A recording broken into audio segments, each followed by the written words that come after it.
நீங்கள் பார்த்துக் கொண்டிருப்பது AJK டிவியின் புதுவை மாலை. வணக்கம். புதுவையில் சட்டப்பேரவை இன்று கூடியது. இதில் புதிய சபாநாயகராக பதவியேற்றுக் கொண்ட சபாபதியை முதல்வர் ரங்கசாமி இருக்கையில் அமர வைத்தார். இந்நிகழ்ச்சியை எதிர்க்கட்சிகள் அனைத்தும் புறக்கணித்தன. புதுவையில் NR காங்கிரஸ் தலைவர் ரங்கசாமி முதல்வராக பொறுப்பேற்றுக் கொண்டதை அடுத்து தற்காலிக சபாநாயகராக தியாகராஜன் பதவியேற்றுக் கொண்டார். இதனைத் தொடர்ந்து சட்டமன்ற உறுப்பினர்களும் 4 அமைச்சர்களும் பதவியேற்றனர். இந்நிலையில் சபாநாயகர் தேர்தலை நடத்த சட்டசபை செயலர் அறிவிப்பு வெளியிட்டார். இதில் NR காங்கிரஸ் சார்பில் சபாபதியை சபாநாயகராக நியமிக்க கோரி மனு தாக்கல் செய்யப்பட்டது. பின்னர் சட்டப்பேரவை இன்று கூடியது.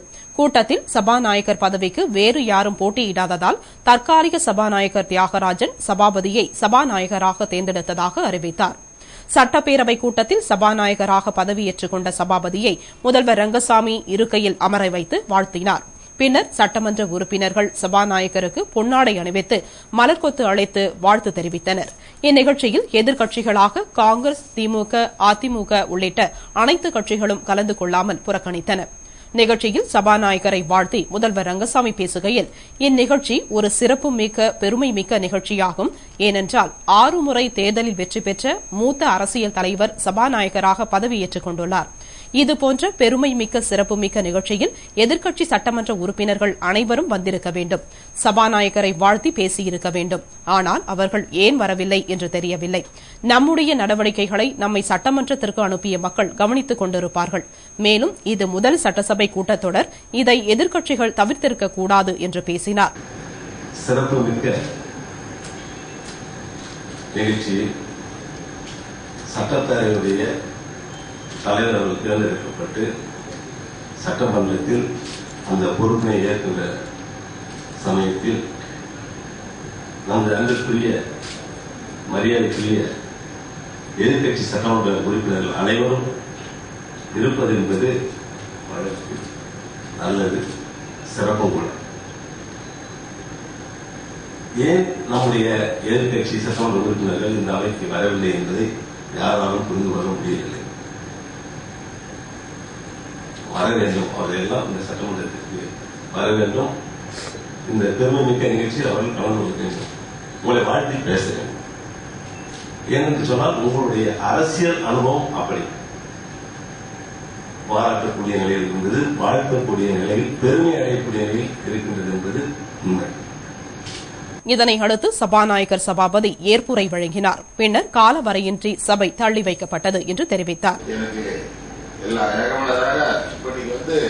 நம்ம எதிர்கட்சியெல்லாம் வேட்பாளர் இருந்தாலும் அது ஒரு நல்ல பண்பு தான் நினைச்சோம். அது மொத்தம் இன்னைக்கு வராது, அந்த கொஞ்சம் நவந்த மாதிரி இருக்கிறாங்க. அந்த வகையிலே ஏற்புரையாக நீங்க எல்லாம் இந்த பாராட்டினை தெரிவித்தவங்களுக்கு எல்லாம் நன்றி தெரிவித்து, இந்த தேர்தல் இவ்வளவு நல்ல விதமாக நடத்த உறுதுணையாக இருந்து நடத்திய பெருமைக்குரிய தேர்தல் துறை, பெருமைக்குரிய போலீஸ், அரசு அதிகாரிகள், பத்திரிகையாளர்கள் அனைவருக்கும் நன்றி தெரிவித்து இந்த பேரவையை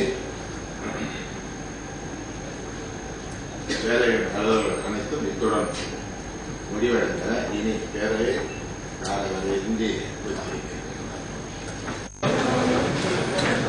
மெஜாரிட்டியை நிரூபிக்காமல் சபாநாயகர் தேர்தலை முறை தவறி நடத்தியதற்கு எதிர்ப்பு தெரிவிக்கும் வகையில் இன்றைய சட்டமன்ற கூட்டத்தை புறக்கணித்ததாக முன்னாள் முதல்வர் வைத்தியலிங்கம் கூறினார். இது தொடர்பாக முன்னாள் முதல்வர் வைத்தியலிங்கம் கூறுகையில், புதுவையில் பல்வேறு துறைகளில் காங்கிரஸ் ஆட்சியில் வேலைக்கு வைக்கப்பட்டவர்கள் 1000த்திற்கும் மேற்பட்டோர் பணி நீக்கம் செய்யப்பட்டுள்ளனர். அனைத்து தொகுதிகளிலும் முதியோர் உதவித்தொகை பெறுபவர்கள் நீக்கப்பட்டுள்ளனர். மேலும் புதுவை சட்டசபையில் NR காங்கிரஸ் மெஜாரிட்டியை நிரூபிக்க வேண்டும் என்று எதிர்க்கட்சிகள் வலியுறுத்தி வந்தன. ஆனால் மெஜாரிட்டியை நிரூபிக்காமல் சபாநாயகர் தேர்தலை முறை தவறி நடத்தியதற்கு எதிர்ப்பு தெரிவிக்கும் வகையில் இன்று சட்டமன்ற கூட்டத்தை காங்கிரஸ் புறக்கணித்தது என்று கூறினார். இதேபோன்று சட்டமன்ற உறுப்பினர் நாஜிம் கூறுகையில், புதுவையில் மட்டுமின்றி காரைக்காலில் 115 பேர் பணி நீக்கம் செய்யப்பட்டுள்ளனர். மேலும் பின்தங்கிய மாவட்டமான காரைக்கால் மக்களை ஏமாற்றும் வகையில் எங்கள் வெற்றிக்கு பாடுபட்ட சிலரையும் பணி நீக்கம் செய்துள்ளனர். இதற்கு எதிர்ப்பு தெரிவிக்கும் வகையிலும் எங்கள் எண்ணத்தை வெளிப்படுத்தும் வகையிலும் ஒருநாள் சட்டசபை கூட்டத்தை புறக்கணித்தோம் என்றும் வரும் சட்டமன்ற கூட்டத்தில் கலந்து கொண்டு மக்கள் பிரச்சினை பற்றி பேசுவோம் என்றார். இதேபோன்று சட்டமன்ற உறுப்பினர் அன்பழகன் கூறுகையில், நடைபெற்ற சட்டமன்ற தேர்தலில் என்ஆர் காங்கிரஸ் அதிமுகவுடன் கூட்டணி அமைத்து வெற்றி பெற்றது. தேர்தலுக்கு பிறகு அதிமுகவிற்கு துரோகம் இழைத்து சுயேட்சை சட்டமன்ற உறுப்பினர் ஆதரவுடன் ஆட்சி அமைத்தது. மேலும் இந்த அரசிற்கு மெஜாரிட்டி உள்ளதா என்றும் தெரியவில்லை. தனக்கு மெஜாரிட்டி இல்லாத நிலையில் சபாநாயகர் தேர்தல் நடத்த முதலமைச்சருக்கு உரிமை இல்லை. மேலும் ஏற்கனவே சபாநாயகர் தேர்தலை புறக்கணிப்பதாக அறிவித்திருந்தோம். இதன் அடிப்படையில் சட்டமன்ற கூட்டத்தை புறக்கணித்தோம் என்று கூறினார். புதுவை நெல்லித்தோப்பு தொகுதியில் விடுபட்ட ஆண்களுக்கு பேண்ட் துணி இன்று முதல் 4 நாட்களுக்கு வழங்கப்படும் என்று நகரமன்ற துணைத் தலைவர் திரு ஜான்குமார் கூறியுள்ளார். இது தொடர்பாக புதுவை நகரமன்ற துணைத் தலைவர் திரு ஜான்குமார் கூறுகையில், எனது பிறந்த நாளை முன்னிட்டு நெல்லித்தோப்பு முழுவதும் உள்ள பெண்களுக்கு இலவச புடவை வழங்கப்பட்டது. பின்னர் தொகுதியின் ஆண்கள் வேண்டுகோளுக்கு இணங்க ஆண்களுக்கு இலவச பேண்ட் ஷர்ட், ஜீன்ஸ் ஷர்ட், வேட்டி ஷர்ட் சில மாதங்களாக வழங்கப்பட்டு வந்தது. இதில் ஏராளமான ஆண்கள் எனது வீட்டிற்கு நேரடியாக வந்து விரும்பிய துணிகளை பெற்றுச் சென்றனர். இந்நிலையில் பெரும்பாலான மக்களுக்கு இலவச துணி வழங்கப்பட்டுவிட்டதால் இத்திட்டம் சில நாட்களாக நிறுத்தப்பட்டிருந்தது. தற்பொழுது விடுபட்ட ஆண்கள் தங்களுக்கு வழங்க வேண்டும் என்று கேட்டுக் கொண்டதினால் இன்று, அதாவது 29, 30, 1, 2 ஆகிய 4 நாட்களுக்கு இலவச பேண்ட் துணியினை வழங்கி வருகிறேன். எனவே விடுபட்ட ஆண்கள் இந்த 4 நாட்களுக்குள் எனது இல்லத்திற்கு வந்து இலவச துணியினை பெற்றுச் செல்லுமாறு கேட்டுக் கொள்கிறேன் என்று கூறினார். புதுவை அரியாங்குப்பத்தில் பார்சல் குண்டு வெடித்து இளம்பெண் பலியானார். இதனைத் தொடர்ந்து அப்பகுதியில் பதற்றம் நிலவுவதால் போலீசார் குவிக்கப்பட்டுள்ளனர். புதுவை அரியாங்குப்பம் சோலை கவுண்டர் வீதியில் வசிக்கும் பன்னீர்செல்வத்தின் இளைய மகள் ஜோதிக்கு பார்சல் வந்துள்ளதாகவும் அதை அரியாங்குப்பம் வளைவு அருகே வந்து பெற்றுக் கொள்ளும்படியும் போனில் அழைப்பு வந்தது. உடனே ஜோதி சென்று பார்சலை வாங்கி வந்து தனது அறையில் வைத்து பிரித்துள்ளார். அப்பொழுது பயங்கர சப்தத்துடன் குண்டு வெடித்து ஜோதி படுகாயமடைந்தார். சத்தத்தை கேட்ட அவளது பெற்றோர் அலறி அடித்துக் கொண்டு வந்து பார்த்தபொழுது வீட்டின் சிமெண்ட் மேற்கூரை சிதறி சாலையில் கிடந்தது மற்றும் ரத்தம் தோய்ந்த நிலையில் சதைகள் சிதறி புகை மூட்டத்துடன் காணப்பட்டது. அறையின் உள்ளே கை, கால், முகம் சிதைந்த நிலையில் உடம்பில் காயங்களுடன் உயிருக்கு போராடிய ஆபத்தான நிலையில் இருந்த ஜோதியை அவளது பெற்றோர் பொது மருத்துவமனையில் சேர்த்தனர். ஆனால் அங்கு சிகிச்சை பலனின்றி அவர் பரிதாபமாக உயிரிழந்தார். தகவல் அறிந்த IG Sharma, DIG Atul Kathari, SSP Chandran, SP Sivadasan, Deivasigamani விரைந்து சென்று விசாரணை நடத்தி வருகின்றனர். தாசில்தார் ரமேஷ், கிராம நிர்வாக அலுவலர் ஆகியோரும் விசாரணையில் ஈடுபட்டனர். தகவல் அறிந்த சட்டமன்ற உறுப்பினர்கள் சபாபதி, புருஷோத்தமன், முன்னாள் சட்டமன்ற உறுப்பினர் அனந்தராமன் ஆகியோர் சம்பவ இடத்திற்கு நேரில் வந்து பார்வையிட்டனர். மேலும் பாதிக்கப்பட்டவருக்கு ஆறுதல் கூறினர்.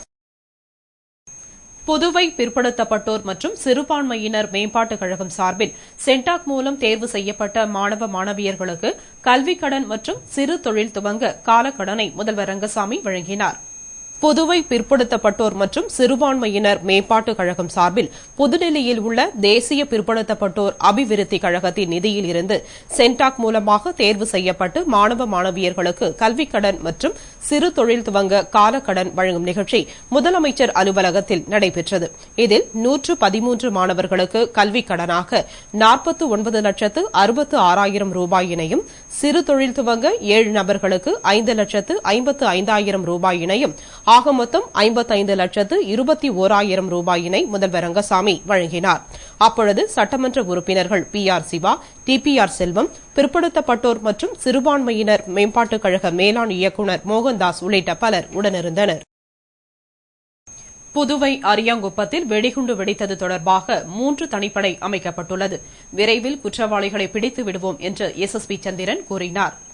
இது தொடர்பாக SSP சந்திரன் கூறுகையில், புதுவை அரியாங்குப்பம் பன்னீர்செல்வம் மகள் ஜோதிக்கு வந்த பார்சலை அவள் தனது அறையில் வைத்து பிரித்த பொழுது அதிலிருந்த நாட்டு வெடிகுண்டு வெடித்து அவர் பலியானார். போலீஸ் விசாரணையில் பயங்கர சத்தத்துடன் குண்டு வெடித்து சிதறியதில் அதில் கிடந்த பால்ட்ரஸ் மற்றும் ஆணி துண்டுகளை வைத்து அது நாட்டு வெடிகுண்டு என்பது தெரியவந்தது. மேலும் பார்சல் வெங்கடா நகர் புரொஃபஷனல் கூரியரில் இருந்து கடலூரைச் சேர்ந்தவர் அனுப்பியுள்ளது கண்டுபிடிக்கப்பட்டுள்ளது என்றும், மேலும் சொத்து அல்லது காதல் பிரச்சினை காரணமாக ஜோதியை கொல்ல திட்டமிட்டு வெடிகுண்டு பார்சல் அனுப்பப்பட்டதா என்ற கோணத்திலும் போலீசார் விசாரணை நடத்துகின்றனர். SDF, CID மற்றும் அரியங்குப்பம் இன்ஸ்பெக்டர் அங்கப்பன் ஆகியோர் கொண்ட 3 தனிப்படைகள் அமைக்கப்பட்டு விசாரணை மேற்கொள்ளப்பட்டுள்ளது. வெடிகுண்டு, கொலை உள்ளிட்ட 3 பிரிவுகளின் கீழ் விரைவில் குற்றவாளிகளை பிடித்து விடுவோம் என்று அவர் கூறினார். அந்த பொண்ணுடைய போன் பண்ணிருக்காங்க. அந்த கூரியர் ஹேண்ட் ஓவர் பண்ணவரை நாங்க பார்த்துட்டோம். ஆமா சார், நான் ஹேண்ட் ஓவர் பண்ணேன் அப்படின்னு சொல்லியிருக்காரு. இது கரெக்டா ஒரு 3:30 மணிக்கு நான் ஹேண்ட் ஓவர் பண்ணேன்னு அவர் சொல்லியிருக்காரு. அந்த பொண்ணுக்கு போன் அடிச்சு நான் இந்த இடத்துக்கு வாங்க, இந்த இடத்துல உங்களுக்கு கொடுக்குற சொல்லிருக்காரு. அந்த பொண்ணு வாங்கிட்டு போயிருக்கு. இது இந்த பாம்பு எப்படின்னா இது டைட்டா சுத்தி வச்சிருந்திருக்காங்க. இது ஒரு பிரெட் ஆஃப் பிரெட் இருந்துச்சுன்னா அது எப்படி அதை நல்லா இருக்குமா சுத்தினா அப்படி இருக்கும், அந்த மாதிரி அது அந்த பார்சல் இருந்துச்சு. அது எப்பவுமே அதை பிரிச்சோன்னா அது வெடிச்சிருக்கு. சமீபத்தில் ஒரு இன்சிடென்ட், குழந்தைகள் இன்சிடென்ட்ல குறுக்குமேட்டில் நடந்தபோது அது பிரிச்ச போது வெடிச்சது. அதே மாதிரி இது வெடிச்சிருக்கு. இந்த மாதிரி பால் பேரிங்ஸ் எல்லாம் இருந்தது. அது உண்மைதான், அதான் அதுல பயன்படுத்தப்பட்டிருக்கிறது. இது கண்டிப்பா அந்த பொண்ணு மேல அட்டாக் பண்ணும் அப்படிங்கறதுக்காக பண்ணிருக்காங்க. இதுதான் லேட்டஸ்ட் தகவல். இத்துடன் செய்திகள் நிறைவடைந்தன. வணக்கம்.